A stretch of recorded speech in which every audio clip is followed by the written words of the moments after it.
Урматтуу ажы, менде талма, приступ, оорум бар.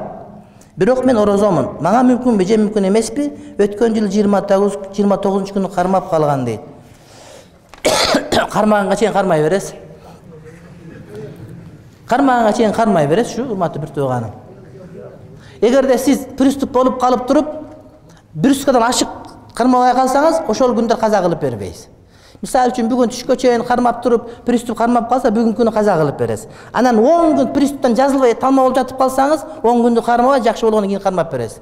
Яни Рамазан айынан сиз жанагы шахид болгон күндөрдү кармап бересиз.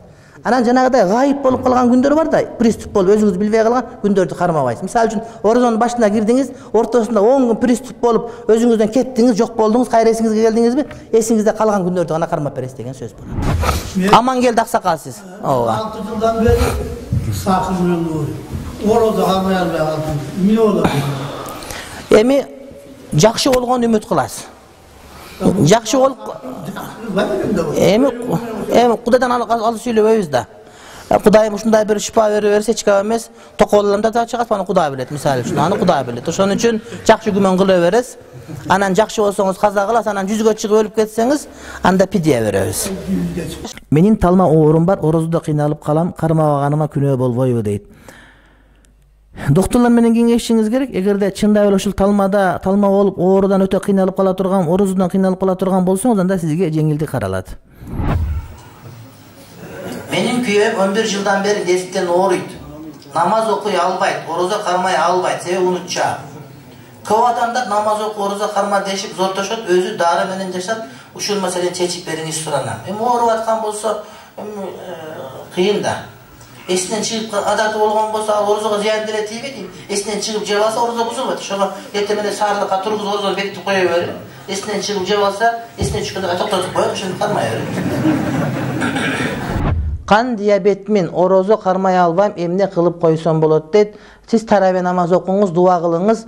Анан балким күндөрдүн бир күнүндө жакшы болуп кетсеңиз, жакшы үмүт кылыңыз, ошондо тутуп бересиз. Ага чейин сизге фидия же башка деген маселе жок, урматтуу бир тууганым. Фидия берүү ошол жанагы шейх фанин деп коет, улгайып калган адамдар каарылык себептүү өмүрүнүн акырында орозо кармай албай калса, бир күн, 2 күн, 3 күн, мына ушул күндөргө гана фидия берди. Ал эми биз 30га чыгып, кырчында солкулдаган жигиттер өлүп калса деле ага фидия бергенибиз таптакыр туура эмес, шарият ал нерсени көтөрө албайт. Сахар орозо тутса болобу? Мен сахарым бар, орозо кармайм. Азыр 10-11 сахар меники. Дамулла орозомун. Бөйрөгүм ооруп, укол алдым. Бир курс лечение жазды. Ушул тууралуу айтып коесузбу? Рахмат дейт.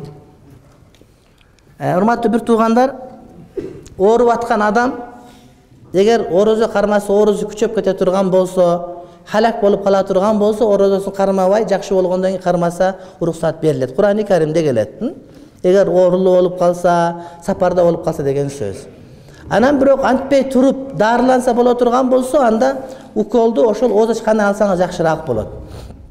Анан муногу Шейх Таки Усманидин бир тууган агасы бар, Рафи Усмани деген, аны китебин көтөрүп келип сумкамда жүрөт.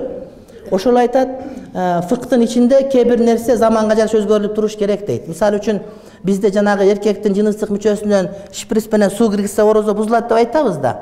Ал ошол имам Мухаммадтын пикиринде таварсык менен ашказан тешик барып ошока жетип калат деген түшүнүк болгон үчүн дейт. Бирок имам Абу Ханифа андай эмес деп айтат дейт. Азыркы жаңы медицина бөйрөк башкан эме, таварсык ашкан ортосундагы суу кете турган жол жок деп ошондой чечим чыгарып бергенден кийин ал ошо таварсыкка кирген бузулбай калды деп айтып берет, урматтуу бир тууганым. Ошондой эле адамдын башында жарылат, жарык болсо, Ханафи мазхабта суу кирет десек, ошо баш менен ашказан ортосунда, ичегин ортосунда байланыш жок болгондугу үчүн азыркы фатва суу кирбейт деп айтыш керек дейт. А бирок карын жарылып калса, суу кирсе, анда орозону бузат деп айтабыз. Ошондой эле жанагы укол боюнча уколдагы орозону бузбайт деген фатваны Мустафа Зарка Ханафилерден, Рафи Усман, Таки Усмани бардыгы берип келет. Эмнеге десе, анткени бул дене тешилип кирип атат дейт да. Атайын махраждан, матхалдан кирген жери жок дейт.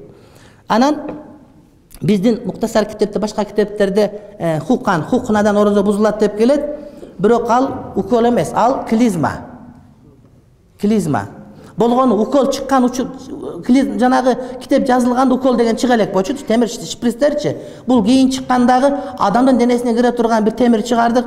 Ушунун атын кантип коебуз дегенде, ошол жанагы клизма кылган денесине кирет да бир нерсе кирип чыккандай, ошого салыштырып, мунун атын Хухна деп койгон дейт да. Ана ошо бузат десе, азыркы жанагы Барановда Хухна деген шприц деп туруп, шприцтин баары бузат деген түшүнүк ошондон келип калган. Болбосо азыркы муасир ханафилер бузбайт деп келет. Эми талаш болбосун, башка көңүл ток болсун десе, ошол ооз бекиткенден кийин укол алса, бул албетте жакшыраак болуп эсептелет.